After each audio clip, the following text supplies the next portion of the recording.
जय श्री राम। परम प्रिय मेरे भाई बहन, इस वर्ष श्रावण माह 22 जुलाई से प्रारंभ हो करके 19 अगस्त पर्यंत है। शिव जी का सबसे प्रिय माह और उसमें भी सोमवार का दिन कहना ही क्या है। और इस बार आपको जान के प्रसन्नता होगी कि 5 सोमवार प्राप्त हो रहा है। इसके साथ ही श्रवण नक्षत्र में ही माह प्रारंभ हो रहा है और श्रवण नक्षत्र में ही समापन हो रहा है। हालांकि नियम तो ये है, जिस नक्षत्र में पूर्णिमा आती है उस नक्षत्र के हिसाब से वो माह माना जाता है। लेकिन यहाँ पर प्रारंभ में भी और समापन में भी श्रवण नक्षत्र मिल रहा है, जो शिव जी का प्रिय नक्षत्र है, सभी भक्तों का कल्याण करने वाला नक्षत्र है। और 5 सोमवार प्राप्त हो रहा है, और वो भी प्रारंभ में भी और समापन में भी, यानी कि आदि और अंत दोनों में। जिस दिन 22 जुलाई को प्रारंभ होगा उस दिन भी सोमवार है और 19 अगस्त को भी सोमवार है। बीच के सोमवार देखेंगे तो 22 को प्रारंभ हो गया, 29, उसके बाद में 5 अगस्त, 12 अगस्त और उसके बाद में 19 अगस्त को सोमवार है। तो हालांकि पूरे श्रावण में हमें नियम का पालन करना चाहिए। अगर हम पूरे श्रावण माह नियम का पालन नहीं कर सकते हैं तो कम से कम जो सोमवार प्राप्त हो रहे हैं उस दिन तो हमें 101% प्रयत्न करके शिव जी की उपासना करनी ही चाहिए।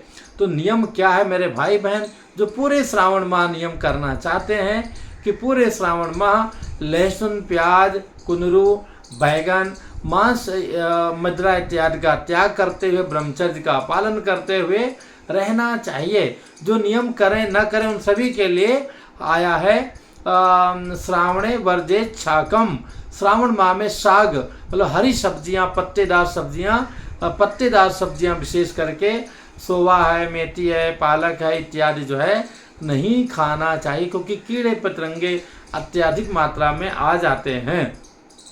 और नियम जैसा कि बताया, ब्रह्मचर्य का पालन करना चाहिए, सूर्योदय के पहले स्नान करना चाहिए, शिव जी की नित्य उपासना करना चाहिए, पूजा करना चाहिए। ज़्यादा नहीं कर सकते हैं तो जल चढ़ाया, चंदन चावल और एक पुष्प अर्पण कर दिया, प्रणाम कर लिया, इतना तो कर ही सकते हैं। अब अगर भगवान की कृपा से आप पूरे जो है श्रावण माह रुद्राभिषेक अपने घर में करा सकें, मंदिर में जाके कर सकें, अथवा उससे बड़ा जो है लघु रुद्र, महारुद्र इत्यादि करें तो उस सौभाग्य का वर्णन करना कठिन है।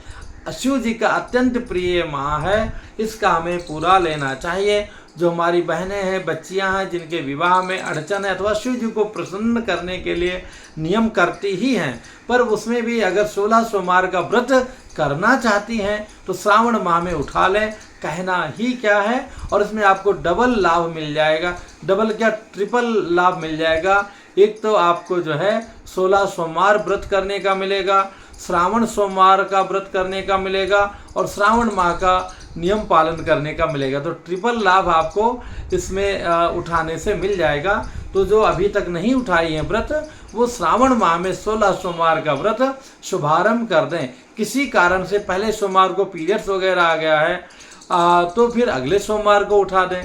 ये लाभ अवश्य लेने का प्रयत्न कीजिएगा। और इसके साथ में ही पूरे श्रावण माह गंगा स्नान या आस पास कोई नदी होती तो वहाँ जाके स्नान इत्यादि का कार्य करना चाहिए।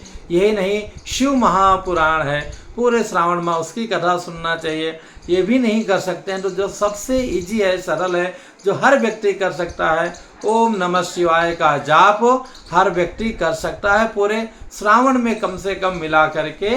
तो भैया 1.25 लाख जप टोटल आप माने 1,40,000 जो है माला का जप हो जाना चाहिए। उसके लिए बहुत कठिन नहीं है। तो अगर 40 माला क्या 50 माला रोज करेंगे तो फिर या आप जोड़ लीजिएगा, अपने हिसाब से कर लीजिएगा। इतना भी नहीं हो सकता है तो 11 माला तो नित्य नियम बना लीजिए। उतना भी नहीं हो सकता तो 3 माला का तो नियम बना ही लीजिए और सोमवार को 11 माला का जाप कर लीजिएगा।